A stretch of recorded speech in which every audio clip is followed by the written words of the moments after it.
Súbitamente atrajo mi atención el follaje tropical que los grandes árboles tenían debajo. De nuevo miré la forma única que cada planta exhibía. También observé la manera en que cada tipo de planta crecía juntamente con otras de su misma especie, en lo que me daba la impresión de que eran pequeñas comunidades. Por ejemplo, las grandes matas arbustivas con aspecto de bananos estaban con frecuencia rodeadas de pequeños filodendros, los cuales se cernían a su vez sobre otras plantas menores, como helechos y similares. Cuando miraba aquellos mini-ambientes, volvía a impresionarme la singularidad de su contorno y su presencia. A menos de 4 metros de distancia, una planta de gran follaje en particular atrajo mi mirada.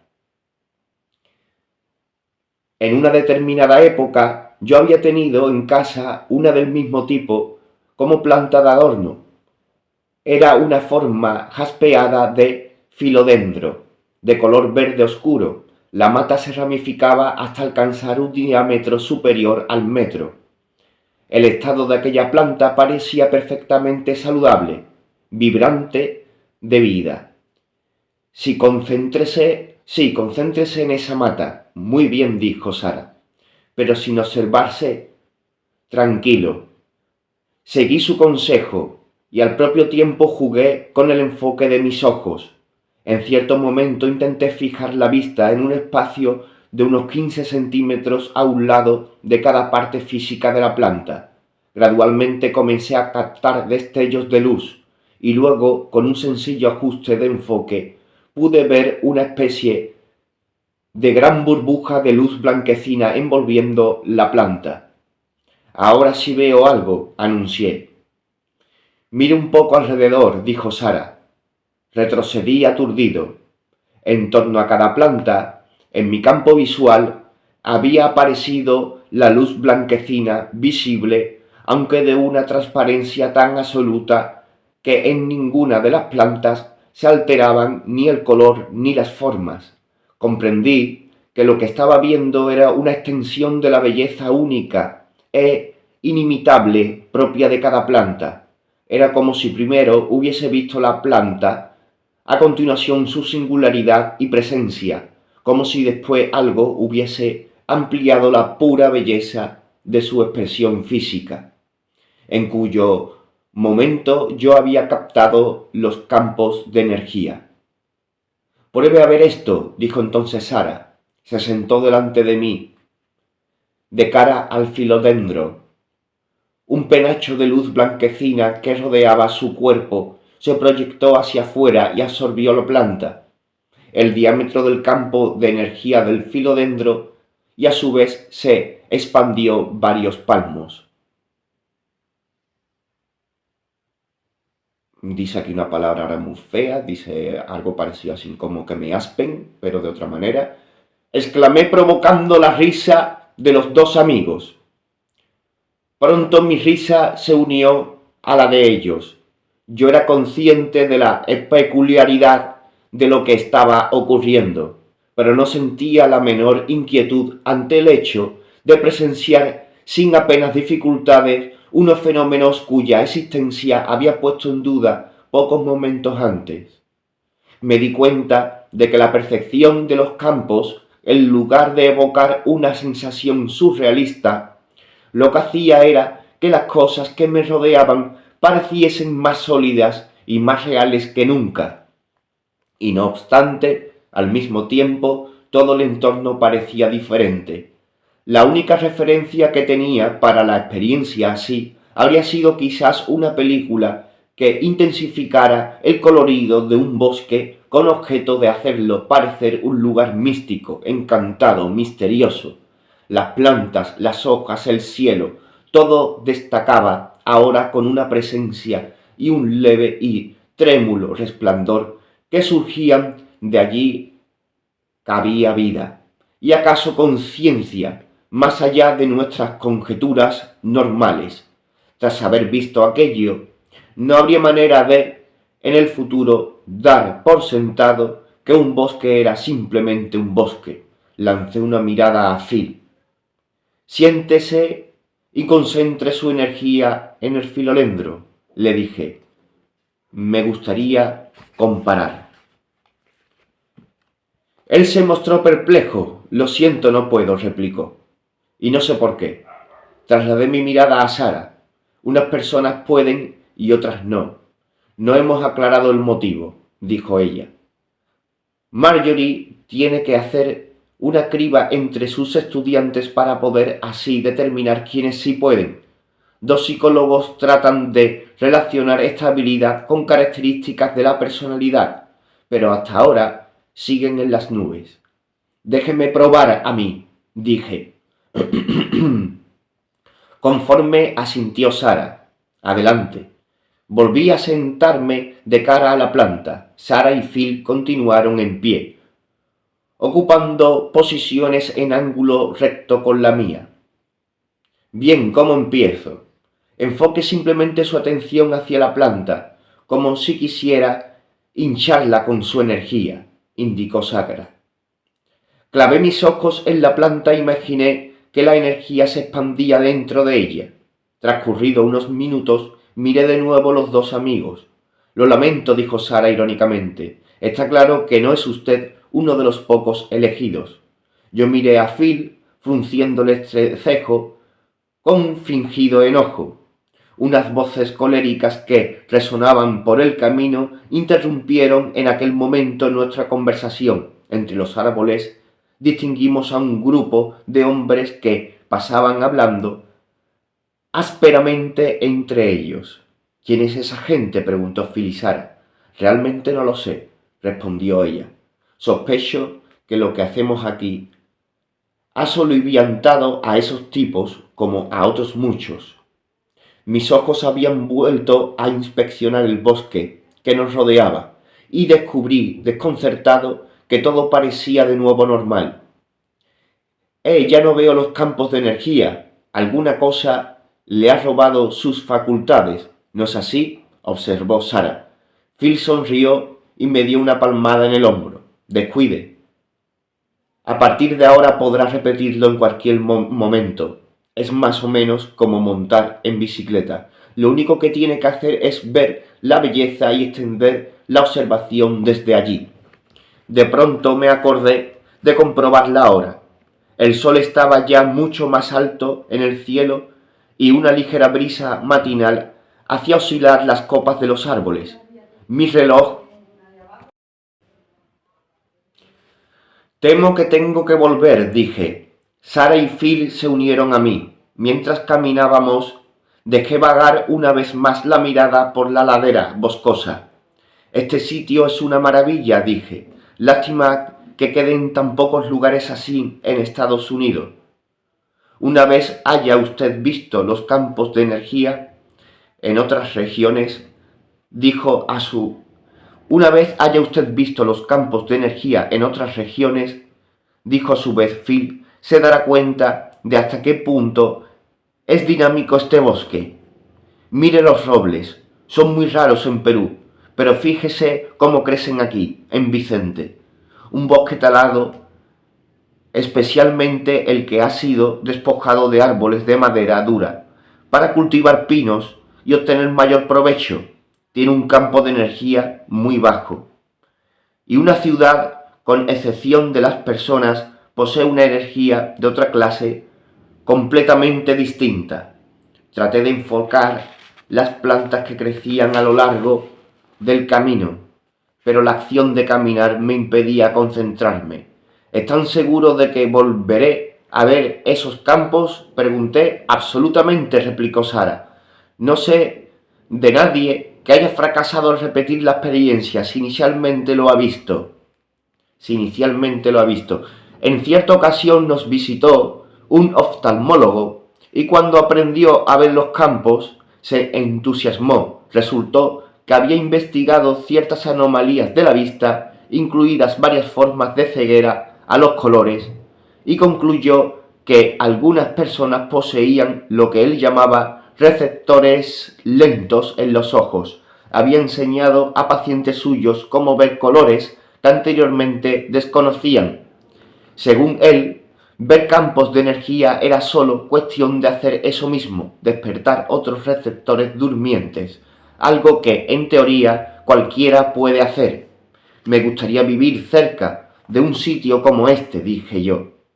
Nos gustaría a todos, replicó Phil. Luego apartó la vista de mí y preguntó a Sarah: ¿Está todavía aquí el doctor Hans?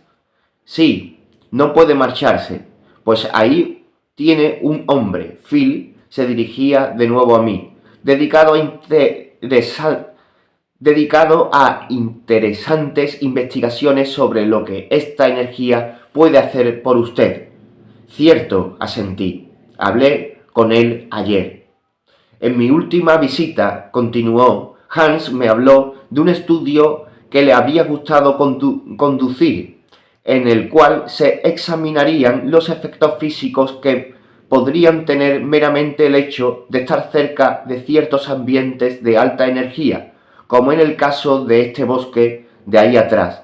Utilizaría el mismo sistema de medidas que se emplea para calcular la eficiencia del órgano y su rendimiento, su objeto de verificar aquellos efectos. Bien, los efectos ya los conozco, intervino Sarah. Siempre que vengo a esta hacienda apenas el coche transpone los límites, empiezo a sentir mejor. Todo se magnifica, tengo la impresión de ser más fuerte, de pensar con mayor claridad y rapidez, y las percepciones psíquicas que tengo a propósito de todo esto y de cómo se relacionan con mi trabajo en el terreno de la física son pasmosas. ¿En qué trabaja?, inquirí. ¿Recuerda lo que le conté de mi perplejidad ante los experimentos con partículas, durante los cuales estos mini fragmentos de átomos aparecían donde quiera que los científicos pensaban que iban a estar? Sí, pues he intentado ampliar esta idea un poco con algunos experimentos de mi propia cosecha, no para resolver los problemas en que aquellos colegas trabajaban relacionados con las partículas subatómicas, sino para explorar cuestiones de las que ya le he hablado anteriormente. Por ejemplo, hasta qué punto el universo físico como un todo, dado que está compuesto de una misma energía básica, respondí a nuestras expectativas, y hasta qué punto son precisamente nuestras expectativas las que generan todas las cosas que nos suceden. ¿Se refiere a las coincidencias? Sí, piense en los acontecimientos de su vida. La vieja idea newtoniana es que todo ocurre por azar, que usted y yo podemos tomar excelentes decisiones y estar preparados, pero que cada suceso tiene su propia línea causal independiente de nuestra actitud. Tras los recientes descubrimientos de la física moderna, podemos legítimamente preguntarnos si el universo no será mucho más dinámico. Quizás el universo funcione según normas mecanicistas como operaciones básicas, pero luego también responde sutilmente a la energía mental que nosotros proyectamos hacia él. Es decir, ¿por qué no? Si podemos hacer que las plantas crezcan más deprisa, quizá podamos hacer que ciertos acontecimientos ocurran más deprisa o más despacio, dependerá de cómo pensemos. ¿Ha mencionado el manuscrito esas cosas? Sarah me sonrió. Por supuesto, de allí proceden nuestras ideas. Comenzó a rebuscar en el interior de su bolso mientras caminábamos hasta que por fin extrajo un folder. Aquí está su copia, dijo. La examiné superficialmente y me la guardé en un bolsillo. En aquel momento cruzábamos el puente y me detuve a observar los colores y formas de las plantas que tenía más cerca. Alteré mi enfoque e inmediatamente vi los campos de energía en torno a todo lo que mi vista alcanzaba. Tanto Sara como Phil tenían anchos campos que parecían teñidos de un amarillo verdoso, aunque el campo de Sara mostraba ocasionalmente destellos rosados. De pronto ambos se detuvieron y miraron atentamente camino arriba. A unos metros de nosotros un hombre avanzaba con paso rápido en nuestra dirección. Una sensación de ansiedad me oprimió el estómago, pero yo estaba resuelto a mantener mi visión de la energía, y cuando el hombre se acercó, más le reconocí. Era el más alto de los científicos de la Universidad de Perú, que la víspera nos habían preguntado por los huertos experimentales. A su alrededor detecté como un estrato de color rojo. Al llegar junto a nosotros, el hombre se dirigió de inmediato a Sara y dijo en tono condescendiente: «Es usted una investigadora científica, ¿verdad?». «Exactamente», replicó ella. «Entonces, ¿cómo puede tolerar esa clase de ciencia?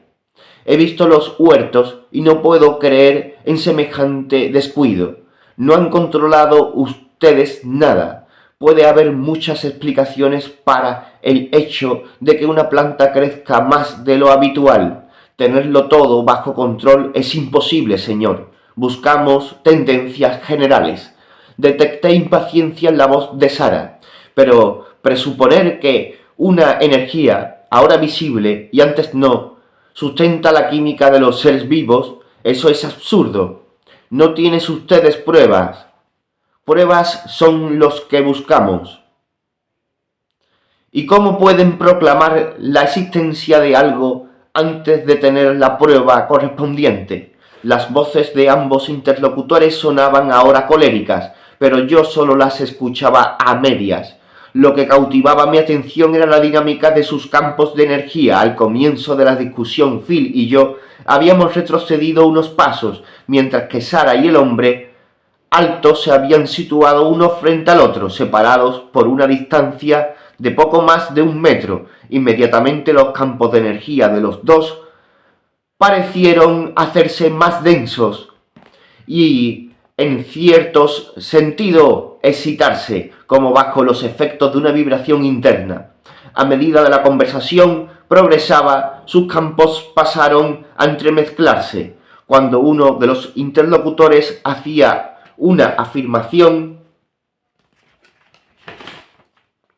su campo creaba un movimiento que semejaba absorber el campo del otro con aparentemente una especie de maniobra de vacío. Pero en cuanto la otra persona replicaba, la energía retrocedía en su dirección. En términos de la dinámica de los campos de energía, apuntarse un tanto dialéctico parecía significar capturar parte del campo del oponente e incorporarlo al propio. Además, le decía Sara al hombre: «Hemos observado los fenómenos que tratábamos de comprender». El hombre dedicó a Sara una mirada desdeñosa. «Entonces, ¿está usted loca, aparte de ser incompetente?», dijo, y se volvió para marcharse. Ella le gritó cuando se alejaba: «Y usted es un perfecto dinosaurio». Phil y yo nos echábamos a reír, pero Sara continuaba tensa. Al reanudar la marcha por el camino, junto a nosotros comentó: «Esa gente me saca de quicio». «Olvídalo», dijo Phil. «De vez en cuando aparecen tipos así, ya lo sabe». «Pero, ¿por qué son tantos? ¿Y por qué precisamente ahora?». Cerca ya de la posada distinguí a Will a un lado del jeep. Las puertas del vehículo estaban abiertas y se veían en desorden diversos bultos del equipaje. Will me descubrió inmediatamente y me llamó por señas. «Bien, parece que estoy a punto de despegar», dije. Mis palabras rompieron un silencio de 10 minutos que yo guardaba desde que habían intentado explicar lo que vi con la energía de Sara durante la discusión. Evidentemente no lo había explicado demasiado bien, porque mis comentarios no provocaron más que miradas inexpresivas y nos llevaron a los tres a un largo periodo de ensimismamiento.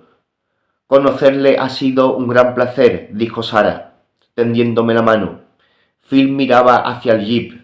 ¿No es ese Will James?, preguntó. ¿Es el compañero con quien usted viaja? Sí, asentí. ¿Por qué? Simple curiosidad. Le he visto por aquí otras veces. Conoce al dueño de este lugar y formó parte del grupo inicial que propició la investigación de los campos de energía. Venga, se lo presentaré, dije. No, gracias, tengo que marcharme. Volveremos a vernos. Por aquí, más adelante, estoy seguro. Sé que no será usted capaz de pasar mucho tiempo ausente. Puede apostar a que no, le confirmé. Sara interpuso que también ella necesitaba marcharse y que yo podría restablecer el contacto, si quería, a través de la posada. Les entretuve a ambos unos minutos más, reiterándoles mi agradecimiento por sus lecciones. La expresión del rostro de Sara se tornó seria. Ver la energía captar esta nueva manera de percibir el mundo físico se consigue a través de una especie de contagio. Ninguno de nosotros lo comprende, pero cuando una persona frecuenta la compañía de otras que ven la energía, por lo general no tardan en verla también. Así pues, vaya usted y enséñelo a otros. Moví afirmativamente la cabeza y enseguida me apresuré a acercarme al jeep. Will me acogió con una sonrisa. ¿A punto?, le pregunté. Casi. ¿Qué tal la mañana? Interesante, tengo mucho que contarte. Por ahora será mejor que te lo reserves, replicó. Necesitamos salir de aquí. Las cosas se vuelven poco propicias. Me acerqué más a él. ¿Qué pasa? Nada demasiado serio, dijo. Luego te lo explicaré. Recoge tus trastos.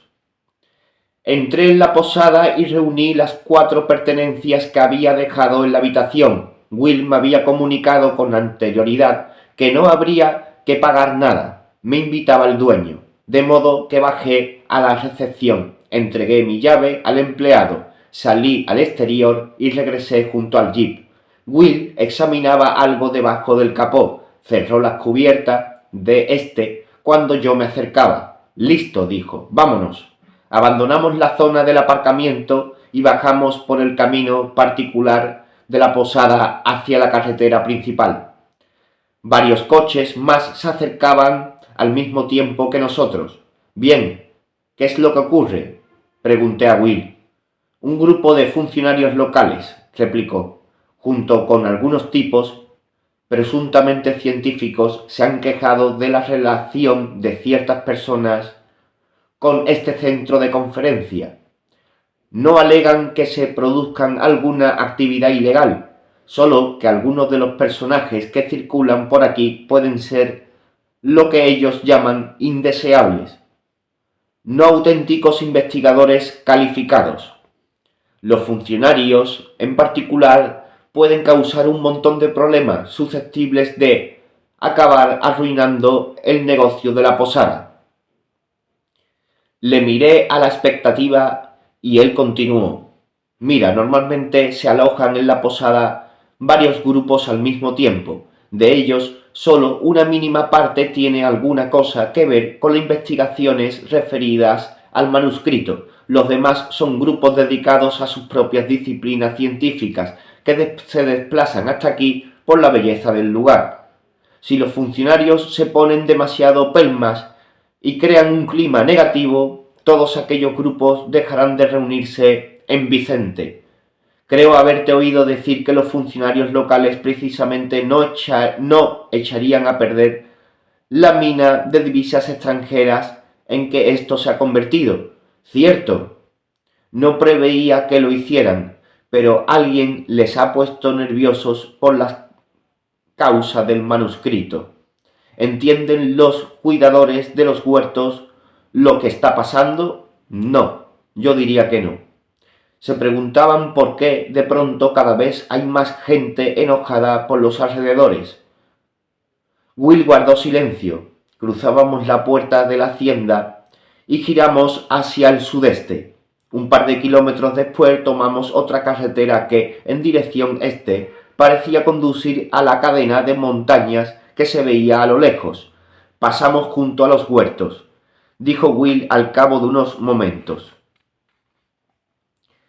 Efectivamente vi algo más adelante, las parcelas y el primer tinglado metálico. Al llegar a la altura de este se abrió la puerta y mis ojos encontraron los de la persona que salía. Era Marjorie. Sonrió, volvió hacia nosotros cuando pasábamos y nuestras miradas quedaron prendidas una de otra un largo momento. ¿Quién es?, preguntó Will. Una mujer que conocí ayer, respondí. Él asintió con la cabeza y cambió de tema. ¿Has sabido algo de la tercera revelación? Me dieron una copia. Will no preguntó nada más. Pareció sumirse en su pensamiento, de modo que saqué la traducción que llevaba en el bolsillo y localicé el punto en que había interrumpido mi lectura. A partir de allí, la tercera revelación explicaba la naturaleza de la belleza, describía esta percepción como el medio que permitía finalmente a los humanos aprender a observar los campos de energía. Una vez logrado esto, decía, nuestra comprensión del universo físico se transformaría con rapidez. Comenzaríamos, por ejemplo, a ingerir más alimentos que aún conservaban viva esta energía y seríamos conscientes de que ciertos lugares irradiaban más energía que otros y que la radiación más intensa procedía de antiguos ambientes naturales, especialmente bosques. Me disponía a leer la página finalmente cuando Will rompió de súbito su silencio. Cuéntame tu experiencia en los huertos, dijo. Lo mejor que supe. Relaté en detalle los acontecimientos de los 2 días, incluidas las personas que había conocido. Cuando mencioné mi encuentro con Marjorie, él me miró y sonrió. ¿Cuánto hablaste con esa persona sobre las otras revelaciones?, preguntó. ¿Y qué relación hay entre las revelaciones y lo que hacen en los huertos? No mencioné las revelaciones en absoluto. Al principio no confiaba en aquella gente y después pensé que ellos sabían más que yo. Creo que podrías haberles proporcionado alguna información importante si hubieses sido perfectamente honesto con ellos. ¿Qué clase de información?, me miró afectuosamente. Eso solo tú lo sabes. Me quedé sin palabras, de modo que me dediqué a contemplar el paisaje. El terreno se hacía cada vez más escarpado y rocoso. Grandes moles de granito sobresalían por encima de la carretera. ¿Cómo interpretas el hecho de haber visto de nuevo a Marjorie cuando pasábamos junto al huerto?, preguntó inesperadamente Will. Empecé a decir, como una simple coincidencia, pero en lugar de ello respondí, no lo sé, ¿tú qué piensas? Pienso que nada ocurre por casualidad. Para mí significa que vosotros dos tenéis algo pendiente, un asunto sin terminar, algo que necesitáis deciros y no os habéis dicho. La idea me intrigó, pero también me molestó. Toda mi vida me habían acusado de mostrarme demasiado distante, de hacer preguntas pero no expresar opiniones, ni adoptar una determinada posición. ¿Por qué?, pensé. Volvía ahora a encontrarme con aquello. Noté asimismo que empezaba a sentirme de manera diferente, es decir, en Vicente me había sentido audaz y competente y ahora experimentaba lo que solo podía calificarse de creciente depresión mezclada con ansiedad. «Has hecho que me deprima», confesé a Will. Rompió a reír ruidosamente y luego replicó, «No soy yo. Es el efecto de salir de las tierras de Vicente. La energía de este sitio le eleva a uno como una cometa».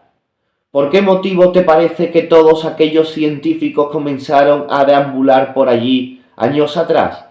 Ellos no sospecharon cuál era la causa que le gustase tanto. Volvió la cabeza para mirarme a la cara. Pero nosotros la conocemos, ¿verdad? Dedicó un instante de atención a la carretera y enseguida retornó a mí, lleno de cordialidad. Uno tiene que potenciar como sea su propia energía cuando se marcha de un lugar así. Le miré perplejo y él sonrió como para reafirmar sus palabras. Continuamos en silencio por espacio de un par de kilómetros hasta que dijo: «Cuéntame más de lo que pasó en los jardines». Proseguí la historia cuando describía cómo había visto realmente los campos de energía. Will puso cara de asombro, pero se abstuvo de hacer comentarios. «¿Tú ves los campos?», le pregunté. Me lanzó una mirada fugaz. «Sí», respondió escuetamente. Continúa. Relaté el resto sin más interrupciones hasta que llegué a la discusión de Sara con el científico peruano, a la dinámica de sus campos de energía durante la confrontación. «¿Qué dijeron a propósito de eso Sara y Phil?», preguntó él entonces. «Nada. No parecían tener para ello un marco de referencia». «Yo no lo expresaría así», replicó Will, pensativo. «Los dos están tan fascinados por la tercera revelación que no han ido más allá. La manera en que los seres humanos compiten por la energía es la cuarta revelación. Compiten por la energía, repetí. Él se limitó a sonreír. Indicó con un movimiento de cabeza la traducción que yo sostenía en la mano. Retomé el hilo de la lectura. En el punto donde la había interrumpido, el texto apuntaba claramente hacia la cuarta revelación. Decía que los humanos terminarían por ver el universo como gran reserva de una única energía dinámica, una energía que puede nutrirnos a nosotros y responder a nuestras expectativas. Sin embargo, también veremos que hemos sido desconectados de la mayor fuente de dicha energía, que nos hemos aislado nosotros mismos de ella y en consecuencia nos hemos sentido débiles e inseguros y deficientes. Enfrentados a esta deficiencia, los humanos hemos ansiado siempre aumentar nuestra energía personal de la única manera que sabíamos, procurando robársela psicológicamente a otros. Una rivalidad inconsciente que subyace en todos los conflictos humanos del mundo. Aquí termina este capítulo. Me llama la atención eso de una rivalidad inconsciente. Las personas, los peores vampiros energéticos, son incluso conscientes de estos métodos que poquito a poco vamos a ir viendo, y recordamos de que este libro, entre muchas de las maravillas, nos va a ayudar a cuidar de nuestra energía y al poder conectarnos con esa fuente de energía infinita. Un beso y un abrazo.